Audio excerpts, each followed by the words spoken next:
वालेकुम दोस्तों, अॼु असां कोयटा में मौजूद आहियूं। कोयटा जी बहितरीन लोकेशन आहे। ही पहाड़नि जे विच में होटल आहे ऐं तफ़रीह बाग आहे। अॼु ईद जो टियों ॾींहुं आहे। ही तव्हां रशकश ॾिसी रहिया आहियो। ही माण्हू ऐं दोस्त सां सिंध जो बहितरीन आर्टिस्ट अब्दुल सत्तार लाड साहब जेको शदा लाड़काने खां कई आयो आहे।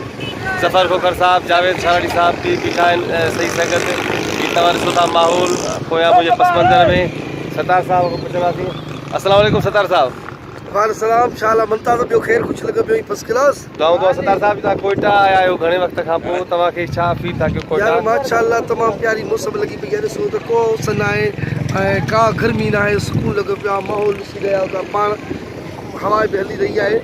थधिड़ी हवा आहे, बहार जी मौसम लगी पई आहे। बहार आयो कयो अचण। अच्छा सत्तार साहब, तव्हां अक्सर पुछंदा आहियो कोयटा में कांव, अॼु तव्हां भला पाण कोयटा में को कांव ॾिठो आहे? यार मूंखे कांव नज़र न आयो आहे। न छो, आख़िर सबब छा आहे कोयटा में भला कांव में न काथे वे कांव नहीं वण त जाम आहिनि, सुमन जा बाग, अंबनि जा बाग, कोयटा में कांव कोन्हे।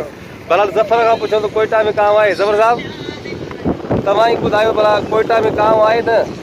यार कोयटा में कांव मुंहिंजी नज़र न आयो आहे। असां पाण परेशान आहियूं। सिंध में त जाम आहिनि, हिते छो न आहे? हालांकि मौसम बि सुठो आहे। अच्छा ॾिसो त सही कुदरत जा केॾा हसीन नज़ारा। ही जाबलू पटियूं थोरो ईअं फिरंदा वञो तव्हां, कैमरा खे ॾिसंदा अचो तव्हां। बहितरीन जेके अदावतूं ही ॾिसो बहितरीन जेके ही पोयां बाईपास जेको ईरान रोड रस्तो वेंदो आहे, रस्तो कराची बि वेंदो आहे, मुख़्तलिफ़ शहरनि ॾांहुं वेंदो आहे। फ्रंट कैमरा में दोस्तनि खे ॾेखारियो त साम्हूं हिकिड़ो बुलंदो बाला पहाड़ जंहिं ते माण्हू घुमी रहिया आहिनि, इंजॉय करे रहिया आहिनि। ही पहाड़ ही पहाड़ ऐं वरी वॾो हिकिड़ो इंजॉयबल माहौल आहे। असां दोस्तनि खे चवंदासीं त गर्मी जे ॾींहंनि मां चंद ॾींहं कढी हिते अचनि, घुमनि फिरनि, अलाह जा नज़ारा ॾिसनि। महिरबानी ज़फ़र साहब। जावेद साहब असां सां गॾु आहे। जावेद साहब हिन पॉइंट ते असांखे वठी आयो आहे।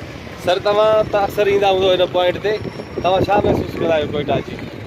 ख़बर मौसम जे लिहाज़ सां ॾाढा बहितरीन आहे और काफ़ी मशहूरी सां माण्हू इंजॉय करे रहिया आहिनि। मौसम जो माना इंजॉय करे रहिया आहिनि। बिल्कुलु सर, ऐं महसूसु ईअं थो थिए बहार जो मौसम हुजे ऐं अॼु बहार जो मौसम महसूसु थी रहियो आहे। दोस्तो वधीक तव्हांखे असां अपडेट ॾींदा था रहूं, तव्हांखे ॾेखारींदा था रहूं।